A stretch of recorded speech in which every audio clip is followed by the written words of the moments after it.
RCR, la red que comunica y une al Perú.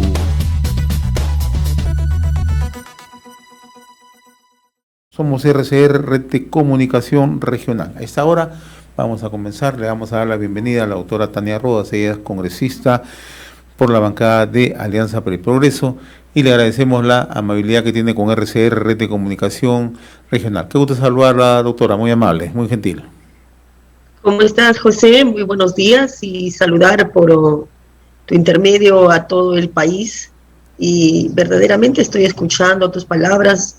Nos encontramos pues en momentos muy, muy difíciles y sobre todo que aún no nos deja esta pandemia y que nos ha sumido pues en la zozobra, en la angustia, a muchos, yo diría a todos los peruanos, porque aquí la preocupación de la salud es de todos. Entonces, en ese sentido, desde el Congreso de la República, hemos venido, digo, ¿no?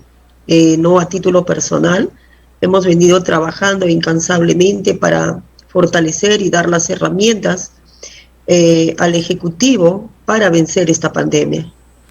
En efecto, acabamos de cumplir un año de las medidas de emergencia que dictó el gobierno por el COVID o la COVID-19, ¿no?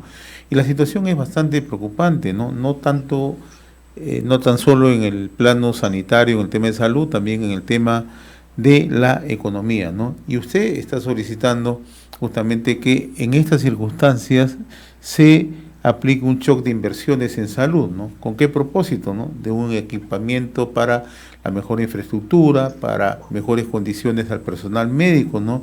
Y que permitan justamente atenuar esta pandemia, ¿no? ¿Sobre qué ejes tendría que aplicarse este shock de inversiones, ¿no? Cosa que no se ha hecho, ¿no? Porque cuando uno empieza a revisar, ¿no?, los gastos en el tema de salud, coincidentemente, y un hecho paradójico, en el 2020 los gobiernos regionales y el propio gobierno central no han cumplido con los gastos establecidos en materia de salud. Usted es médico cirujano a la par, ¿no?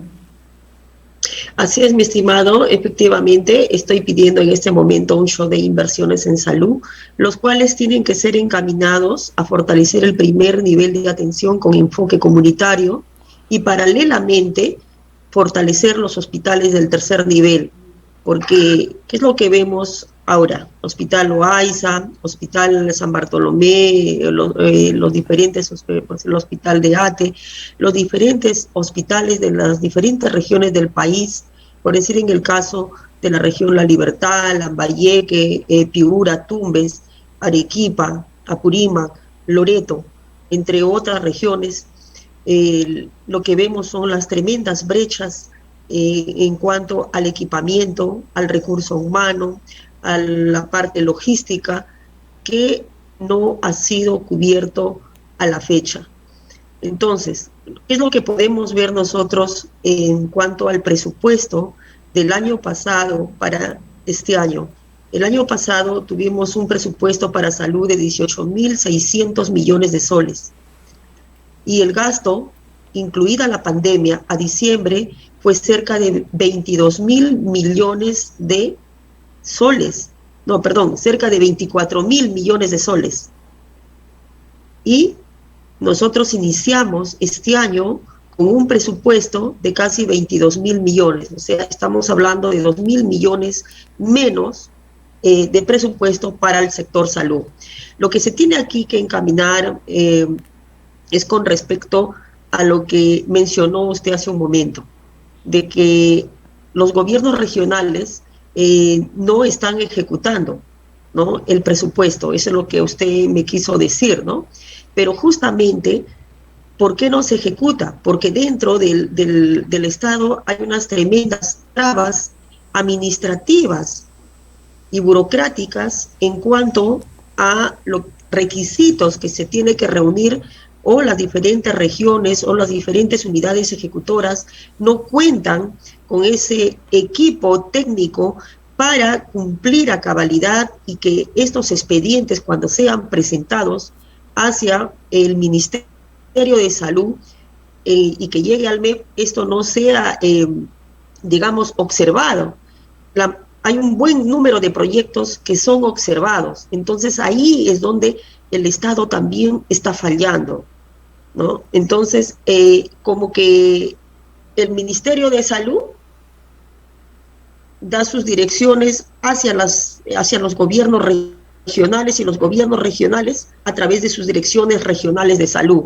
Entonces, ahí es donde se pierde justamente el fin que tiene el Ministerio de Salud a través de sus políticas públicas. Entonces, ahí es donde se tiene que corregir, porque en sí las regiones no cuentan con equipos técnicos adecuados y suficientes para poder corregir esas faltas, ¿no? Ahora, Pero pese a ello, en sí, el presupuesto del sector salud es el más bajo de América Latina, está dentro de uno de los más bajos de América Latina. Entonces, ahora que estamos con esta pandemia y que tenemos producto del COVID, por encima ya nosotros tenemos una data, formo parte también de una comisión en el Congreso para esclarecer el número real de fallecidos, ya tenemos una data que estamos por encima de los 126,000 fallecidos. Y mientras tanto, vemos nosotros a los peruanos y peruanas formando colas por oxígeno, formando cola para tener y acceder a una cama, un hospital. Ahora, lo que usted dice es que nos hemos encontrado ante una realidad que no podemos dejarla al margen, ¿no? Las trabas burocráticas, pero también hay una capacidad de gestión en los gobiernos subnacionales y también en el gobierno central, ¿no? Hace unos días nosotros conversábamos con un expresidente de la CONFIED, ¿no? Y él nos narraba un hecho muy preocupado, ¿no? Que un gobernador regional no podía adquirir una planta de oxígeno porque, de acuerdo a la norma, él no puede dar como un adelanto, un anticipo para efecto de la construcción de esta planta, porque tiene que quedar concluida plenamente la planta de oxígeno. En una situación de emergencia, no se puede permitir estos hechos. Muchos gobernadores quizás han tenido la voluntad en el tema de las plantas de oxígeno de poder incluso ellos adquirir sus propias plantas. No lo pueden hacer porque la ley no se los permite, no están permitidos, y así por el estilo. Entonces, cuando usted presenta un plan de un shock de inversiones, ¿de qué manera podemos destrabar justamente los presupuestos y hacer una ejecución mucho más viable y que permita, en otro tema, también el primer nivel de atención? Hace 3 meses que conversaba con usted también me mostraba la preocupación en La Libertad. El primer nivel de atención está prácticamente abandonado, ¿no? Así es, a través justamente del show de inversiones va a permitir justamente abolir todas estas trabas. Netamente un show de inversiones va a ir orientada, ¿no?, al sector salud, como es el gasto en plantas de oxígeno directo, contratación de personal, equipamiento, y a cubrir la gran demanda de la brecha de infraestructura que casi llega al 70% del primer y segundo nivel de atención. Y como yo he recalcado, paralelamente hay que también cubrir la demanda que tiene ahora la población del tercer nivel, como son camas y ventiladores mecánicos para unidad de cuidados intensivos. Entonces, eso es lo que se debe hacer a través de un show de inversiones en salud, porque si nosotros no abordamos el tema de salud, déjame decirte, estimado, que esta pandemia nos va a devorar. Si no ponemos como número 1, 2 y 3 la salud mediante un show de inversiones, entonces no vamos a poder vencer esta pandemia. Ahora, el gobierno ya deja entrever que vamos a ingresar a una tercera ola. Ayer lo ha dejado entrever esto la propia presidenta del Consejo de Ministros, ¿no? ¿Cómo enfrentamos esta emergencia con una carencia de infraestructura hospitalaria, la falta de oxígeno, ¿no? Si bien es cierto, se están haciendo esfuerzos, ¿no?, desde las empresas privadas, convenios que se están suscribiendo, importación de oxígeno, pero ello no es suficiente, ¿no? Y el otro tema, el tema del personal especializado, el personal médico, ¿cómo enfrentamos? Y sin vacunas, ¿no? O sea, ese es el escenario que tenemos. Entonces, ¿cómo enfrentamos esta situación? Si bien es cierto, este gobierno se ha denominado transitorio y de emergencia, pero tampoco eso no quiere decir que yo tengo que dejar de cumplir lo que me corresponde como ejecutivo y como lo que ha asumido el presidente Sagasti y su equipo. Ellos no pueden dejar de lado y no pueden decir no se puede hacer nada.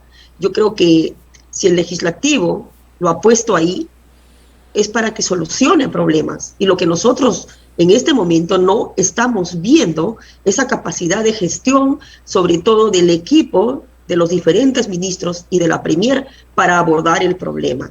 El día de ayer nosotros tuvimos, por decir, al ministro de Economía, simplemente llegó y dijo que no se podía hacer nada, ¿no? Con el tema, por decir, de los textiles chinos que llegan a Perú y que desmedran, ¿no?, nuestra industria nacional.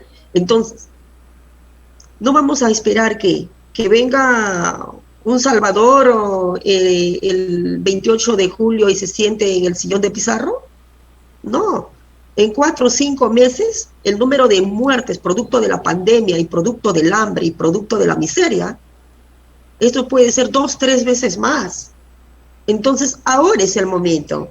Yo no puedo estar esperanzándome diciendo de que todavía voy a esperar las elecciones y que venga un Salvador, de ninguna manera. Yo creo que ahora es el momento, y el día de ayer yo se lo he dicho al señor ministro de Economía, ¿no? Entonces no podemos estar esperando, como se dice, soluciones a cuentagotas o soluciones a medias. Se tiene que ir ya trabajando ya reformas, ¿no?, mediatas e inmediatas. Entonces eso es lo que tenemos que hacer.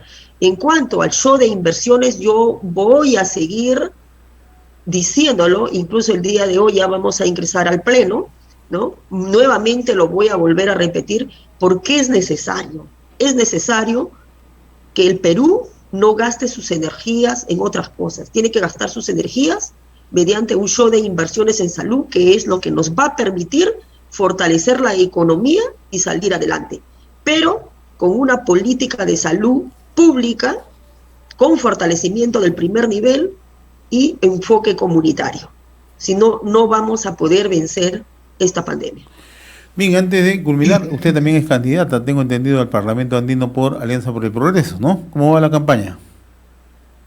Bueno, por el momento estoy en un pleno. Más abocada Efectivamente soy, pero sí, más abocado al tema legislativo, ¿no? Y en verdad, como estoy en el momento de trabajo, preferiría no hablar por el momento del tema. ¿Cómo no? Yo le agradezco la amabilidad con RCR, Red de Comunicación Regional. Sé que tiene que participar en unos instantes en el pleno del Congreso, pero como siempre le agradezco la cortesía que he tenido con RCR, Red de Comunicación Regional. Le agradezco, congresista, muy amable. Buen día. Muy amable y muchas gracias a usted. Muchas gracias. Conversamos con muy buenos días. Tania Rodas, legisladora integrante de la bancada de Alianza para el Progreso. RCR, la red que comunica y une al Perú.